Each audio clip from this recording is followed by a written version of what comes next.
सबसे पहले not for profit concern, basics पे आ जाओ। सिंपल सा बेसिक्स है, ज्यादा मगजमारी नहीं करेंगे अपन। एनपीओ और बिजनेस ऑर्गेनाइजेशन में क्या डिफरेंस रहता है? बेसिकली दो, अब मतलब जैसे हमने पार्टनरशिप फाइनल अकाउंट किया, ठीक है, तो पार्टनरशिप फाइनल अकाउंट या बाकी के बिजनेस ऑर्गेनाइजेशन और एनपीओ के अंदर क्या डिफरेंस होता है? अगर हम बात करें किसी भी तरीके के एनपीओ की, तो नाम से ही पता चलना चाहिए सर, नॉट फॉर प्रॉफिट। ओ मतलब ऑर्गेनाइजेशन, ऐसी संस्था जो प्रॉफिट के लिए काम नहीं कर रही है।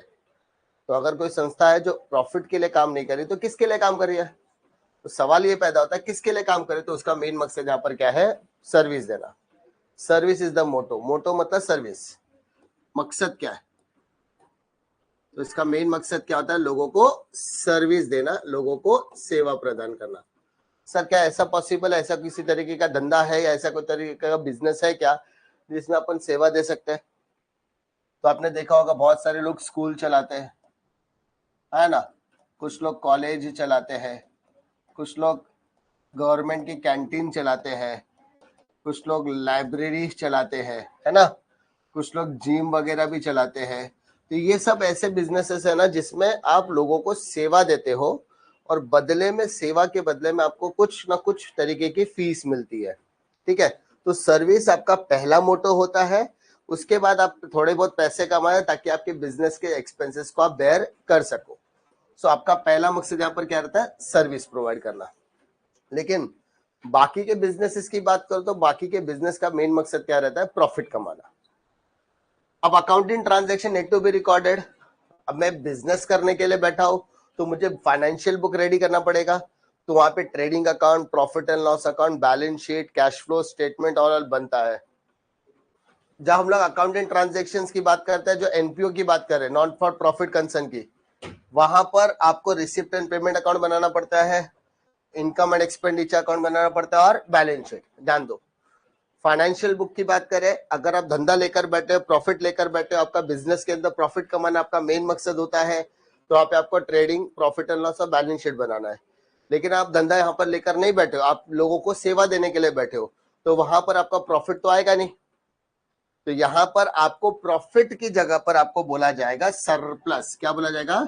सरप्लस। और अगर आपको लॉस होता है तो उस लॉस को यहाँ पर कहा जाता है डेफिशिट। क्या बोला जाएगा? डेफिशिट। तो सरप्लस और डेफिशिट बोला जाएगा। लेकिन यहां पर फाइनेंशियल बुक में इसको क्या बोलते हैं? प्रॉफिट या फिर लॉस। जब मैं प्रॉफिट और लॉस कमा रहा हूं तो मैं प्रॉफिट और लॉस बनाऊंगा, लेकिन मैं यहाँ पे लोगों को सेवा देने के लिए बैठा हूं तो यहाँ पर मेरे लिए क्या बनेगा? इनकम और एक्सपेंडिचर बनेगा। यहाँ पे फाइनेंशियल बुक बनाने के लिए मेरे को सारे के सारे बिल्स ऑफ एक्सचेंज, सारे के सारे एंट्रीज वगैरह प्रिपेयर करनी पड़ेगी। तो जब मैं सारे के सारे एंट्रीज वगैरह प्रिपेयर करूंगा तो वहां पर मुझे लेजर बनाना पड़ेगा, जय एंट्री पास करना पड़ेगा, उसके हिसाब से ट्रेडिंग बनेगा, उसके हिसाब से पीएनएल बनेगा, उसके हिसाब से बैलेंस शीट बनेगा। लेकिन जब मैं बिजनेस के लिए नहीं, मैं एनपीओ के लिए काम कर रहा, सर्विस ऑर्गेनाइजेशन के लिए काम कर रहा, नॉन फॉर प्रॉफिट कंसर्न के लिए काम कर रहा हूं, तो वहां पे मुझे बनाना पड़ेगा कैश बुक। क्या बनाना पड़ेगा? कैश बुक को यहाँ पर क्या बोलते हैं? रिसिप्ट और पेमेंट। और इस रिसिप्ट एंड पेमेंट को कन्वर्ट करना पड़ेगा इनकम एंड एक्सपेंडिचर में, एंड तब बनेगा, क्या बनेगा? बैलेंस शीट बनेगा। इन्वेस्टमेंट मोड, बिजनेस करना है, किसी भी तरीके के बिजनेस को चलाने के लिए, खड़ा करने के लिए इन्वेस्ट क्या चाहिए? अपने को पैसा चाहिए। तो बिजनेस में डाले गए पैसे को क्या बोलते हैं? कैपिटल। लेकिन मैं यहाँ पे धंधा करने के लिए बैठा है क्या? नहीं, मैं यहाँ पे लोगों को सेवा देने के लिए बैठा है। तो यहाँ पे मैं जो पैसा डालूंगा उसको कैपिटल नहीं बोल सकता, उसको बोलूंगा फंड। फंड मतलब जमा करके लाना पड़ेगा, लोगों से जमा करके। तो यहाँ पे मैं जो पैसा डालूंगा उसको सिर्फ कैपिटल नहीं बोलेंगे, उसको बोलेंगे कैपिटल फंड। ठीक है, फिर से बोल रहा हूँ, एनपीओ और बाकी के बिजनेस में क्या फर्क है? बाकी के बिजनेस धंधा करने के लिए बैठे हैं, लेकिन एनपीओ का मेन मकसद होता है लोगों को सर्विस देना। दूसरा, बाकी के जो बिजनेसेस होते हैं उनको ट्रेडिंग, पीएनएल, बैलेंस शीट बनानी होती है क्योंकि वो प्रॉफिट और लॉस के लिए काम कर रहे हैं। लेकिन यहाँ पर अपन किसके लिए काम कर रहे हैं? लोगों को सर्विस देने के लिए। तो अपने को सिर्फ ये देखना कि अपने पास कितना पैसा आया और कितना पैसा गया। मेरे पास अगर 10,000 आया और उसमें से मैंने 8,000 रुपया खर्चा कर दिया तो 2,000 मेरा बच गया। मोटा मोटी बात करूं तो वो 2,000 मेरे लिए क्या है? फायदा है। क्या? सरप्लस बोलेंगे। सरप्लस मतलब मेरे पास 2,000 रुपया ज्यादा है ना। लेकिन अगर मेरे पास 10,000 रुपया और मैंने 12,000 का खर्चा कर दिया तो 2,000 मेरे लिए नुकसान है, यानी मैंने मेरे जेब से डाला है, तो वो 2,000 को क्या बोलेंगे, डेफिसिट बोलेंगे। तो वो कैश बुक को कन्वर्ट करना पड़ता है income expenditure and balance sheet, क्योंकि गवर्नमेंट आपसे हिसाब किताब मांगेगी। अब जब गवर्नमेंट आपसे हिसाब किताब मांगेगी तो आपको trading PNL balance sheet present करना है अगर आप बाकी का बिजनेस कर रहे हो। लेकिन अगर आप एनपीओ प्रेजेंट कर रहे हो तो आपको रिसीव पेमेंट, इनकम एक्सपेंडिचर और बैलेंस शीट प्रिपेयर करके देना पड़ेगा।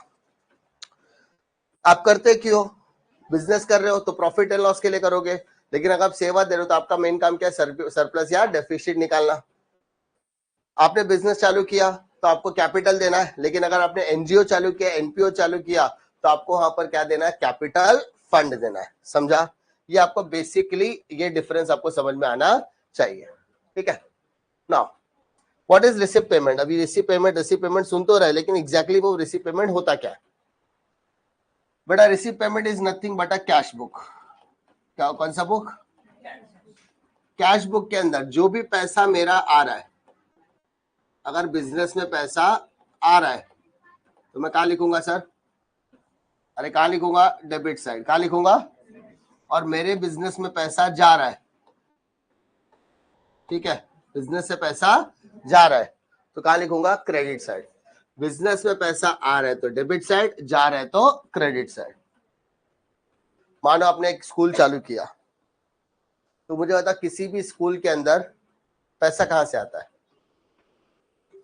फीस। किसी भी बिजनेस का, यानी किसी भी स्कूल, किसी भी कॉलेज, किसी भी लाइब्रेरी, ऐसी चीजों का सबसे मेन सोर्स ऑफ इनकम क्या है सर? फीस। अगर लोगों ने फीस ही नहीं भरा तो स्कूल चलेगा क्या? अडानी उसका ससुर तो लगता नहीं जो लाइट बिल फ्री में देगा। जमीन का पैसा, कुछ तो खर्चा करना पड़ेगा ना। फीस आएगा तभी स्कूल चलेगा, लाइट बिल का पैसा देना पड़ेगा, तो खर्चा, पेमेंट कहाँ का जाएगा सर? इलेक्ट्रिसिटी बिल में जाएगा। आपके पास कुछ टीचर काम कर रहे रहेंगे तो उसको सैलरी देना पड़ेगा, कैसा नो? तो जो पैसा मेरे पास आ रहा है वो फीस में जाएगा, और जो पैसा जा रहा है वो पेमेंट में जाएगा। तो फंक्शन कर रहा, वहां पे सलमान खान को बुलाया, सलमान खान आया, उसने 2 लाख रुपए डोनेशन दिया, तो डोनेशन मतलब पैसा आ रहा है कि जा रहा है बेटा? आ रहा है, ठीक है। शाहरुख खान को बुलाया, शाहरुख खान बोला मैं पैसा तो नहीं दूंगा, एक काम करता हूँ मैं तुम्हारे ना लाइब्रेरी बुक्स के, लाइब्रेरी उसमें मैं 50,000 बुक्स डलवा देता हूँ। तो उसने क्या किया, 50,000 बुक मेरे को दिया। क्या दिया? 50,000 बुक्स दिया। तब वो बुक्स के लिए मुझे पेमेंट देना पड़ा क्या? नहीं देना पड़ा। तो वो बुक्स मेरे लिए एसेट है कि लायबिलिटी है? एसेट है। तो कुछ खर्चा वो देगा, कुछ खर्चा मुझे करना पड़ेगा, सही कि नहीं? तो जो जो चीजें मेरे पास आएगी, जो चीजों के लिए मुझे पेमेंट आ रहा है या किसी तरीके से पेमेंट जा रहा है, पैसा अगर आ रहा है तो मैं कहाँ लिखूंगा उसको? Receipt side. और अगर पैसा मेरे लिए जा रहा है तो मैं कहाँ लिखूंगा? Payment side. ये सब करने के बाद मेरा कैश बुक प्रिपेयर होगा। क्या प्रिपेयर होगा? Cash book. ठीक है। कैश बुक का बेसिकली काम क्या है? पूरे साल में आपके पास आने वाला पैसा और जाने वाला पैसा आपको हिसाब किताब में रखना है, दैट्स इट। जब तुम कैश बुक प्रिपेयर करके दोगे, जब आप किसी भी अकाउंटेंट को क्या बना कर देते हो सर? कैश बुक बना कर देते हो, तो वो आपके इस कैश बुक की मदद से इनकम एक्सपेंडिचर अकाउंट और क्या बनाता है? बैलेंस शीट बनाता है। तुम बोलेगा सर कैश बुक क्यों बना के देने का? देख, कैश बुक सबसे इजी चीज होता है, इसमें 2 साइड होती है, डेबिट और क्रेडिट। अगर मान ले किसी इंसान को मैंने पकड़ा, उसको मैंने 2,000 रुपया, 3,000 रुपया, 10,000 रुपया, 30,000 रुपया, जो भी पेमेंट मुझे देना वो देना है। वो आर्ट्स का बंदा होने तो, कॉमर्स का होने तो, पढ़ा लिखा है, पढ़ा लिखा नहीं है, कैसा भी बंदा हो, लेकिन हर बंदे को 2 चीजें समझ में आ रही है, पैसा आ रहा है कि पैसा जा रहा है। अभी मैंने चाय पिया तो चाय का मैंने 5 रुपया दिया, तो पेमेंट पैसा आ रहा है कि जा रहा है? इतना तो क्लियर है।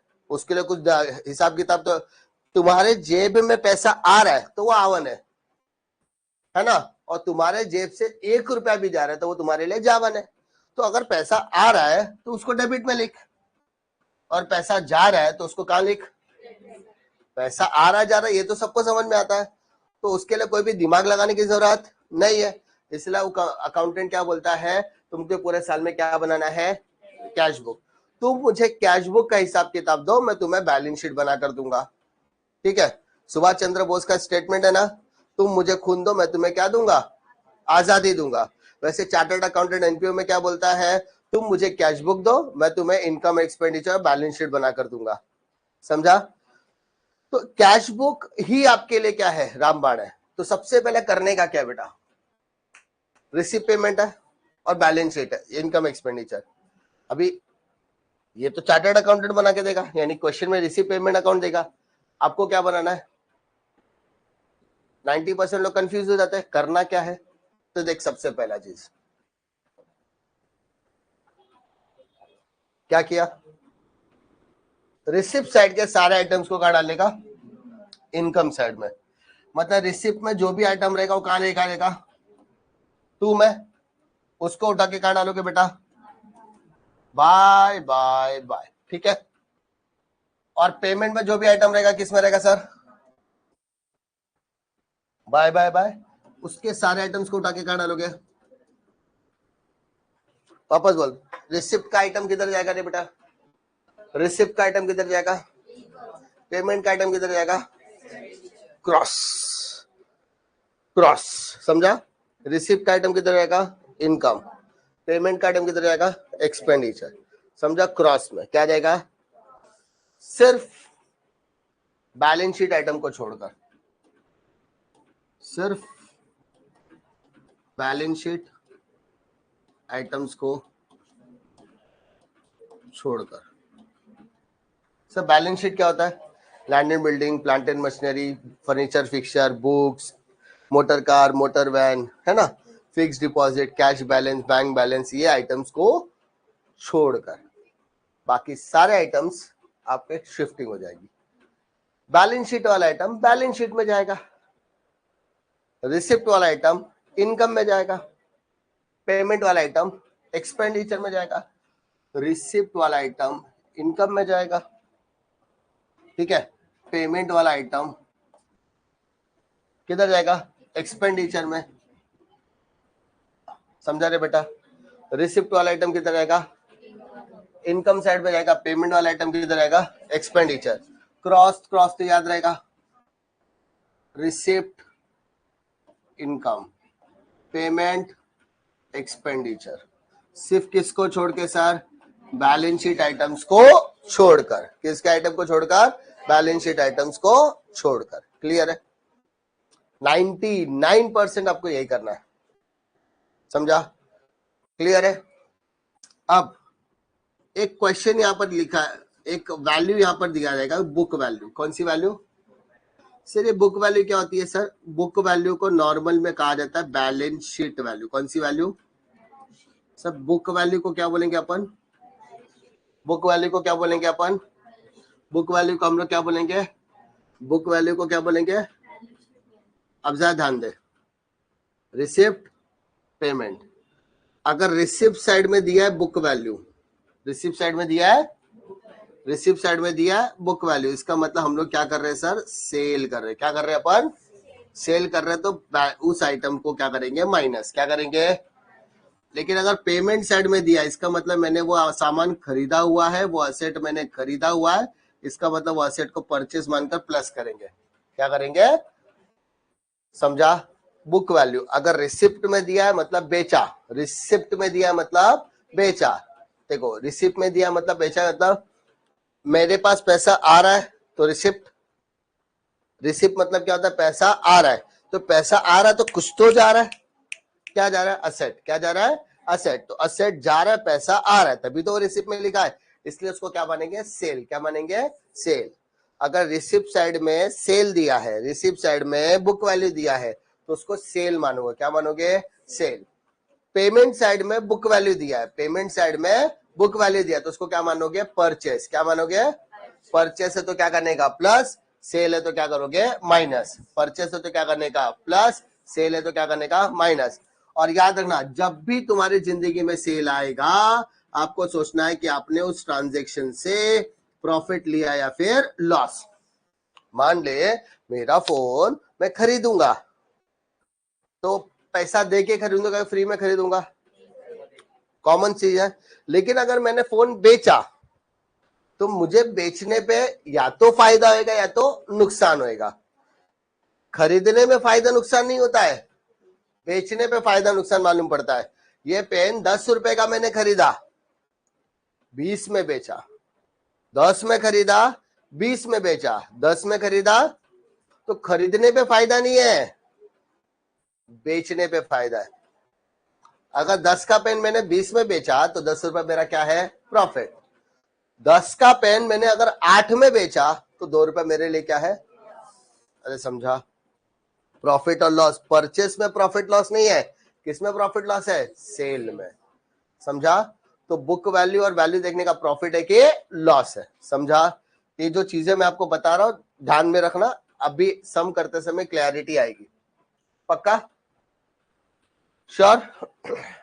एक इंपॉर्टेंट एडजस्टमेंट क्या दिया है, स्टॉक ऑफ स्टेशनरी, मेडिसिन या किसी भी तरीके का आइटम आ जाए जिसके ऊपर आपको इस तरीके का आइटम है, ठीक है।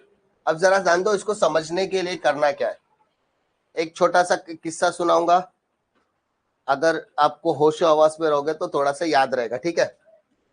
समझा? ध्यान दो, इसके लिए अपन ने एक एग्जाम्पल बनाया है, बाबू सोना, जिंदगी में जादू टोना, ठीक है। बाबू सोना, जिंदगी का जादू टोना। इसके लिए हमें दो किरदारों की जरूरत होगी, मतलब एक बाबू की, दूसरा सोना की। अब ये बाबू आपका बेबी भी हो सकता है, बाबू भी हो सकता है, ठीक है। तो सोना, तब ध्यान से सुनना, बाबू मतलब मेल, सोना मतलब फीमेल, इतना तो क्लियर है ना। हेलो सोना, जिंदगी का जादू टोना, इतना तो याद रहेगा ना। अब ध्यान दे,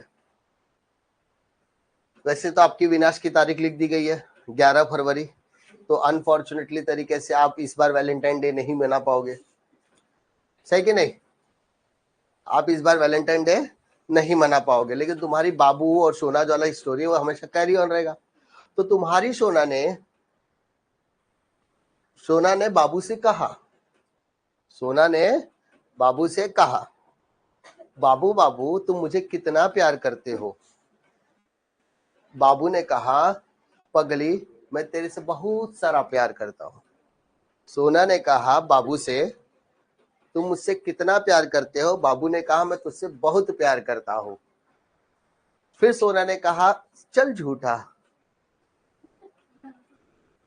ठीक है तुम मुझसे बहुत प्यार कर, हाँ तुम मुझे दिन में कितनी बार याद करते हो।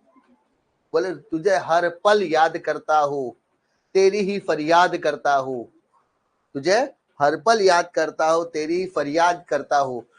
सोना खुश हो गई, बोली मैं मान ही नहीं सकती तुम मुझे बार बार याद करते हो। तो बोली उसका टेस्ट लेना पड़े, किसका, बाबू का। तो सोना ने एक टास्क दिया, ध्यान से सुनना, याद रहेगा फॉर्मूला, या भूलोगे नहीं। तो बाबू को उसने एक टास्क दिया। सोना ने कहा, बाबू आज से मैं तुम्हें ना एक कैडबरी दूंगी, 20 वाली, 20 रुपीज की, कितनी, एक कैडबरी दूंगी। उस कैडबरी में कितने पीसेस होते बताओ, 8 पीसेस, पता है ना। 20 रुपए की कैडबरी में 4 4 8 पीस होता है, कितना पीस होता है। तो सोना ने कहा, बाबू तुम्हें जब भी मेरी याद आए ना, तुम एक पीस क्या करना, खा लेना, और फिर मैं दूसरे दिन चेक करूंगी कि तुमने सच में मुझे याद किया कि नहीं। बाबू ने बोला, ओके माय सोना, जैसा तुम कहोगे मैं वैसे ही करूंगा। अब ध्यान दे, क्वेश्चन जरा ध्यान से सुनना। सोना ने पहले दिन उसको क्या दिया, उस कैडबरी में कितने पीसेस है, 8 पीसेस, ठीक है। दूसरे दिन सोना ने बाबू से मुलाकात की और कहा, बाबू आज भी मैंने आपके लिए क्या लाया है, कैडबरी लाया है, ठीक है। पहले दिखाओ कि आपके पास कितनी कैडबरी बची है। तो देखा कि बाबू के पास 3 कैडबरी बची, कितनी, 3। इसका मतलब बाबू ने कितनी बार याद किया, बोलो, 5 बार। कॉमन सेंस है, ध्यान दो, 5 बार याद किया। अब दूसरे दिन सोना ने बाबू को क्या दिया, कितना, 8 पीसेस वाला एक और नया कैडबरी दिया। तो अब सोना ने उसको 8 कैडबरी, तो बाबू के पास कितना कैडबरी हो गया, 8 + 3, ठीक है। ध्यान दो, पहले डे वन, ठीक है। 8 पीसेस खरीदा, ठीक है नहीं। अब डे 2 सोना ने बाबू के लिए फिर से 8 पीसेस खरीदा, अरे है ना, बट बाबू के पास ऑलरेडी 3 पीस था, तो टोटल अब कितना पीस हो गया, 11। क्लियर है। अब इसका मतलब, ठीक है, तो इसका मतलब यहाँ पे 8 था 3, तो इसका मतलब पहले दिन बाबू ने कितने दिन याद किया उसको, कितनी बार याद किया, 5 बार, मतलब 3 बार क्या हुआ, इस्तेमाल हुआ, है ना। 3 बचा, तो ये क्लोजिंग स्टॉक हो गया। कितना हो गया सर, अरे समझा। अब तीसरे दिन फिर से सोना ने बाबू से मुलाकात की, फिर से उसको क्या दिया, 8 पीस कैडबरी दिया, और चेक किया कि उसके पास कितना बचा, तो उस बार उसके पास बचा 6। कितना बचा, 6। ध्यान दो, डे 3 पर फिर से बाबू ने क्या दिया, उसके पास अभी कितना बचा, 6 पीस, मतलब अभी 6 पीस बचा ना, तो 8 6 14 पीस हो गया, 8 6 14 पीस, मतलब बाबू यहाँ पे 6 पीस बचा, यानी बाबू ने कितनी बार याद किया, 5 बार। नाउ ट्राई टू अंडरस्टैंड, ये 8 क्या है सर आपका, परचेस, क्या ये आपका क्या, ओपनिंग स्टॉक, क्योंकि बचा हुआ लेकर आ रहा है ना, पिछले दिन का क्लोजिंग स्टॉक इस बार के लिए क्या हो जाएगा, ओपनिंग स्टॉक। और इसके पास अभी कितना बचा, 6 पीस बचा ना, कितना पीस बचा, तो 6 पीस क्या हो गया उसका, क्लोजिंग स्टॉक। यानी आपके लिए कभी भी स्टॉक ऑफ स्टेशनरी या मेडिसिन से रिलेटेड कोई भी कल क्वेश्चन आएगा, तो आपको क्या याद रखना है, opening stock plus purchase minus closing stock. क्या बोला, opening stock plus purchase minus closing stock, तो ये आपको आ जाएगा रॉ मटेरियल कंज्यूम्ड। क्या हो गया बेटा, यानी बाबू ने कितना कंज्यूम किया, तो बाबू ने यहाँ पर कितना कंज्यूम किया, 5, इधर भी कितना किया, 5। कंज्यूम बाबू ने सोना को कितनी बार याद किया, 5 बार। तो कंजम्पशन लेवल चेक करने के लिए अपन क्या करते हैं, ये फॉर्मूला अप्लाई करते हैं, ठीक है। फॉर्मूला क्या है, opening stock plus purchase minus closing stock. बोल वापस, opening stock plus purchase minus closing stock, opening stock plus purchase minus closing stock, opening stock plus purchase minus, अगर आउटस्टैंडिंग रहेगा तो आउटस्टैंडिंग क्या करेंगे, प्लस, बस ये फाइनल याद रखो, ठीक है। Opening stock plus purchase minus closing stock, outstanding रहेगा तो क्या करने का, प्लस। समझा, कंजम्पशन समझा, है ना। इससे रिलेटेड छोटा सा सम देखते हैं तो शायद तुमको थोड़ा सा और क्लैरिटी आ जाएगा। पहला दिया ट्रीटमेंट ऑफ स्टेशनरी है, अब ये स्टेशनरी बोलो, रॉ मटेरियल बोलो, मेडिसिन बोलो, सब पे एप्लीकेबल होगा, ठीक है। Treatment of stationery, balance sheet on 31 March और रिसिप्ट पेमेंट दिया 31 मार्च 2018 का। नाउ ट्राई टू अंडरस्टैंड बेटा, 31 मार्च 2018 ये आपका क्लोजिंग है, क्या है आपका, मतलब आपका पूरा साल क्या रहेगा बेटा, 17-18, क्या रहेगा बेटा, 17-18। समझा, इसका मतलब ये आपका पिछला साल है, ये आपका कौन सा साल है, अरे लास्ट ईयर, अरे लास्ट ईयर, है ना। लास्ट ईयर मतलब लास्ट ईयर की बैलेंस शीट में दिया गया आइटम क्या माना जाएगा, क्लोजिंग स्टॉक। पिछले साल का क्लोजिंग स्टॉक इस साल के लिए क्या माना जाएगा रे बेटा, अरे समझा, पिछले साल का क्लोजिंग स्टॉक इस साल के लिए क्या माना जाएगा, पिछले साल की बैलेंस शीट का स्टॉक इस साल का क्या माना जाएगा, ओपनिंग स्टॉक। तो ये स्टॉक ऑफ स्टेशनरी मेरे लिए क्या बन जाएगा sir, opening stock of stationery, क्या बन जाएगा, पक्का। समझा, उसके बाद यहां पर क्या दिया है, स्टेशनरी परचेस, क्या दिया है, पक्का। तो परचेस प्लस होता है कि माइनस होता है, पक्का, परचेस क्या होता है, प्लस। उसके बाद एडजस्टमेंट 1500 इज आउटस्टैंडिंग, प्लस या माइनस, और स्टॉक ऑफ स्टेशनरी 31 मार्च 2018, तो ये मेरा क्लोजिंग है, तो क्लोजिंग, ये क्या है मेरा क्लोजिंग स्टॉक, समझा।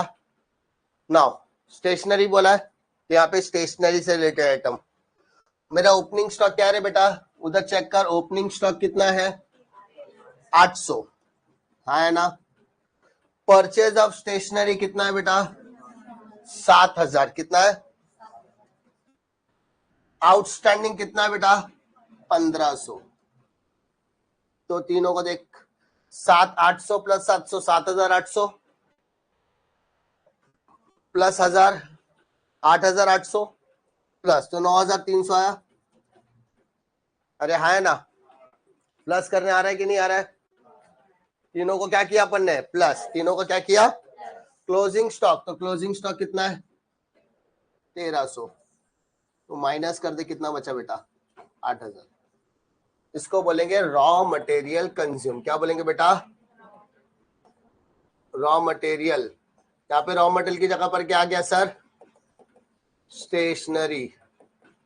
बढ़िया। किसका फॉर्मूला है सर? कंजम्पशन का फॉर्मूला है। किसका फॉर्मूला है? कंजम्पशन का फॉर्मूला क्या बोलता है sir? Opening stock plus purchase plus outstanding minus closing stock. Opening stock plus purchase plus outstanding minus closing stock. समझा? ऐसा भी बोल सकते हो, opening stock plus purchase plus outstanding minus closing stock. Vice and versa चलेगा, purchase ऊपर opening stock नीचे आएगा तो भी चाहे, क्योंकि प्लस ही होने वाला है वो। ठीक है, इतना समझा? अब इसका बैलेंस शीट का इफेक्ट डालेंगे। आउटस्टैंडिंग का सेकेंड इफेक्ट आएगा लायबिलिटी साइड में। Outstanding stationery bill. कौन सा बिल? कितना बिल है बेटा? 1,500। और closing stock of stationery, closing stock of how much? 1,300। समझा बैलेंस शीट का इफेक्ट कैसे आएगा?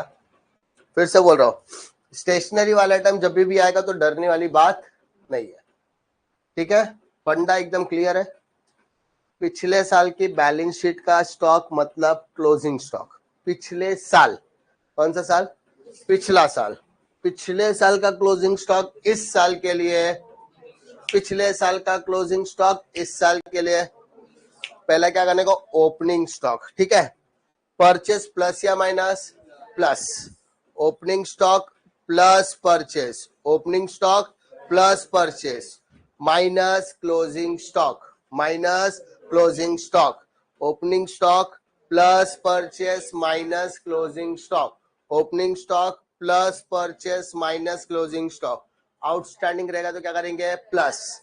4 आइटम्स। ठीक है, क्लियर है? One more. दिख रहा है आपको? सेम इसी तरीके का कुछ क्वेश्चन दिख रहा है? क्या दिख रहा है? Calculation of stationery consume during the year. Same एक ही तरीके का क्वेश्चन है। सबसे पहले देखो, 31 मार्च 2029 है, 19 है, तो सर ये मेरा करंट ईयर है। कौन सा ईयर है सर? ठीक है, इसका मतलब ये मेरा लास्ट ईयर है। कौन सा ईयर है सर? लास्ट ईयर का क्लोजिंग स्टॉक मतलब इस साल के लिए क्या बन जाएगा बेटा? तो ये मेरा ओपनिंग स्टॉक है, तो प्लस होगा कि माइनस होगा? प्लस। समझा? कौन सा? Plus. Stationery purchase 6,300, stationery purchase 6,300, stationery purchase, purchase plus या माइनस? पक्का? 1,000 outstanding for stationery bill, outstanding, outstanding plus या माइनस? प्लस। और स्टॉक ऑफ स्टेशनरी 31 मार्च 2019, तो ये तारीख और ये तारीख सेम है, मतलब इसको क्या बोलेंगे? Closing stock. क्या बोलेंगे बेटा? क्लोजिंग स्टॉक क्या होता है? With the above information, calculate the amount of stationery consumed during the year and show its presentation in the final account of concern. Final account दिखाना है, इसलिए इसको शॉर्ट में दिखा रहा हूँ। ठीक है, तो स्टेशनरी के लिए स्टेशनरी, रॉ मटेरियल, मेडिसिन कुछ भी बोलेगा तो ऐसे ही करने का। क्या करेंगे? एक्सपेंडिचर साइड में आएगा opening stock plus purchase plus outstanding minus closing stock. Opening stock बोल कितना है? 400, परचेस 6,300, आउटस्टैंडिंग 1,000 और क्लोजिंग स्टॉक 1,800 और 1,800। तो 400 प्लस 6,300 6,700, 6,000 प्लस 1,000 7,700। हाँ है ना? अभी 7,700 में से 1,800 माइनस कर तो 5,900, 5,900। सेकेंड इफेक्ट डालना है, आउटस्टैंडिंग का सेकेंड इफेक्ट कहां पर आएगा sir? Outstanding bill for stationery कितना सर? 1000 और क्लोजिंग स्टॉक ऑफ स्टेशनरी कितना? क्या इतने में दिक्कत है? श्योर कॉन्फिडेंस लॉक किया जाए। स्टॉक ऑफ, तो अभी के इसमें आज क्या है, सिर्फ स्टॉक ऑफ स्टेशनरी डिस्कस किया, ठीक है। फिर से बोल रहा, 2-3 चीजें आपको क्लियर होनी जरूरी है। अगर आप एनपीओ करने के लिए बैठ रहे हो तो आपको दिमाग में ये बैठा नहीं, जो चीजें मैं आज डिस्कस किया वो सिर्फ छोटे आइटम्स है। ये सारे आइटम्स आपके आने वाले क्वेश्चंस का हिस्सा होने वाले हैं। जब भी याद रखना, स्टेशनरी, मेडिसिन बिल, ऐसा कुछ भी आया, समझ जाना कि opening stock plus purchase minus closing stock plus outstanding, ऐसा कुछ तो यूज हो सकता है, ठीक है। पिछले साल की बैलेंस शीट में जो स्टॉक दिया रहेगा, मतलब वो कौन सा स्टॉक है? ओपनिंग स्टॉक है, पिछला साल है ना, पिछला साल। और रिसिप्ट पेमेंट, जो भी क्वेश्चन में रिसिप्ट पेमेंट देगा, मतलब वो अपना करंट ईयर है। कौन सा ईयर है? जो अपना मेन है। रिसिप्ट पेमेंट ही आपके लिए मेन है, तो वो आपका करंट ईयर है, उसके पहले वाला बैलेंस शीट है। तो पिछले साल का बैलेंस शीट मतलब पिछले साल का क्लोजिंग स्टॉक है। पिछले साल का क्लोजिंग स्टॉक मतलब इस साल का ओपनिंग स्टॉक, ठीक है। आउटस्टैंडिंग हमेशा प्लस होगा, क्लोजिंग स्टॉक हमेशा माइनस होगा। तो formula opening stock plus purchase minus closing, ये तो कंफर्म है। आउटस्टैंडिंग दिया तो उसको क्या करेंगे? प्लस। समझा है ना? तो स्टॉक ऑफ स्टेशनरी वाले आइटम में कोई डिफिकल्टी? श्योर, पक्का।